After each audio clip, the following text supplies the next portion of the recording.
Good evening to Daniel Pipes, president of the Middle East Forum and a leading researcher on the Middle East and its security concerns. Good evening. In the 1990s, during the Oslo Accords negotiations, you were among the first to warn that the Rabin government's approach of peace is made with enemies was fundamentally incorrect and will only lead to war, not peace. What is your take on it? Well, you can't make peace with an enemy who's still your enemy. He's your enemy.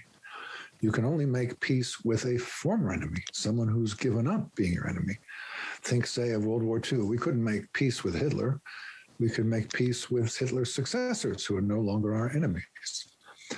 Likewise, with the Palestinians, Israel can only make peace with the Palestinians once they're no longer Israel's enemies, once they've come to accept the existence of the Jewish state. Then, sure, then the terms of Oslo would be reasonable. But so long as that enmity continues, then it makes no sense. Also today, we are seeing the beginning maybe of negotiations with the Palestinians. Do you believe that Israel still operates based on the perception that peace is made with enemies? No, I don't think so. I think there's been a profound change over the past 20 years. I think the naivete, the innocence of the period before the Al-Aqsa Intifada, as it's known, before 2000, September 2000, is over. That was a 7-year period from 1993 to 2000, September to September, easy to remember. And since then, there's been increased skepticism and realism on the part of Israelis. Now, there's still some who have that old naive view, but they're a small minority. To put it differently, if you look at the Knesset today, over 2/3 of the Knesset is basically skeptical of making an agreement with the Palestinians so long as they are still hostile to the existence of the Jewish state. Yes, many people take a black and white approach to the war against terrorism and believe that it can't be uprooted and is unsolvable. Do you believe that Israel has a way to significantly defeat terror groups without engaging in a total war? Let's look at the bigger picture. The main enemies of Israel for the first 25 years of its existence, from 1948 to 1973, were the states: Egypt, Jordan, Syria, and beyond them, Iraq, Saudi Arabia, the states. But there's been no war with a state for, 48 years now? I mean, there were little fights, skirmishes with Syria, but nothing serious. The Israelis won their war against the Arab states. That is quite an achievement. These are states with significant military forces, in fact, larger military forces than Israel's. Instead, Israel now faces the Palestinians. It's more of a guerrilla war. And just as Israel defeated the states, it can defeat the Palestinians. It can cause the Palestinians to realize that they can't win. It can cause them a sense of defeat. I believe that's possible. Wars end in general when one side gives up. Unfortunately, the Israelis, although there's been a big improvement over the past 2 decades, have not come fully to this conclusion yet that the war has to be won. It's not a matter of agreements. It's not a matter of paying money. It's not a matter of some clever scheme. It's a matter of convincing the Palestinians that the war is over, they have lost, and it's time to come to terms with the Jewish state. That has to be the goal. When you look at Gaza today, what goal do you think that Israel should set for itself? Well, what's interesting about Gaza is that Israel has no goal. I mean, if you ask me, what's the Israeli goal in Gaza? I'm hoping that things stay quiet. There is no goal. The goal should be to convince Gazans, whether they be Hamas or Islamic Jihad or just regular people making a living, that the war is over and they lost. There is no possibility of their achieving their goals. They need to come to terms with Israel. And once they do, they'll get lots of benefits. Their polity, economy, society, and culture will all flourish, or at least have the potential to flourish, once they stop making war on Israel. So the goal is to convince Gazans, you've lost. The war is over. Come to terms. Come to accept Israel. Get the benefits. What is your opinion on the Qatari money entering Gaza? I think it's a terrible idea. I think the Israeli position should be, Gazans, you want war? Okay, you've got war, and you're going to pay for it. Whether it be bombings from the air, as happened in May, or economic suffering. You want war? You got war. Not going to send you money, not going to allow money to go to you. You made your bed, you got to lie in it. You've decided on war, okay, you've got war.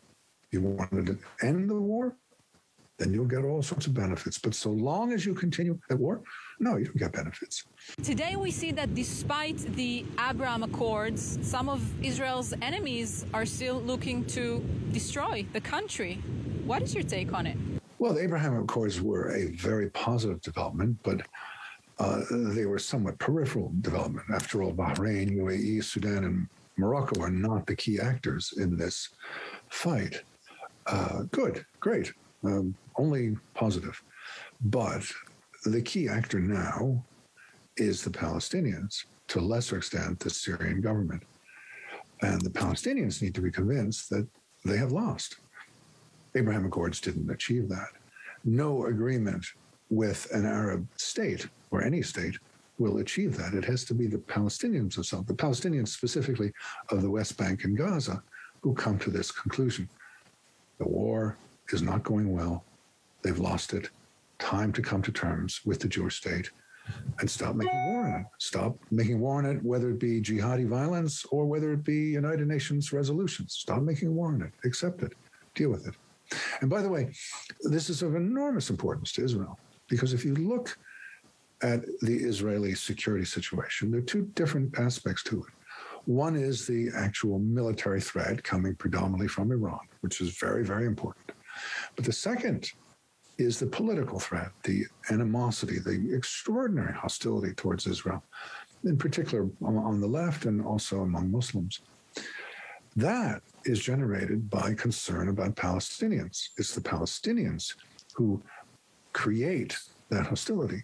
If the Palestinians themselves of Gaza and the West Bank came to terms with Israel, then I believe that hostility, that global hostility to Israel on the left and among Muslims would diminish, if not disappear, because it's all generated by the Palestinians. It's not generated by Iran. It's not generated by economic inequality in Israel. It's not generated by the Arabs of Israel. It's generated by the West Bank and Gaza Palestinians.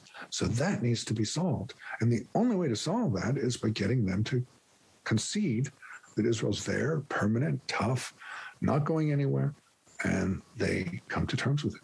The United States left Afghanistan in a very surprising way and left a large amount of weapons and military equipment. Do you think this will have an impact on Israel? No doubt the catastrophe the American military force underwent in Afghanistan is very negative in a military sense, in a jihadi sense. The extremists the wild-eyed, violent extremists will prosper, will use the weaponry and will be enthused.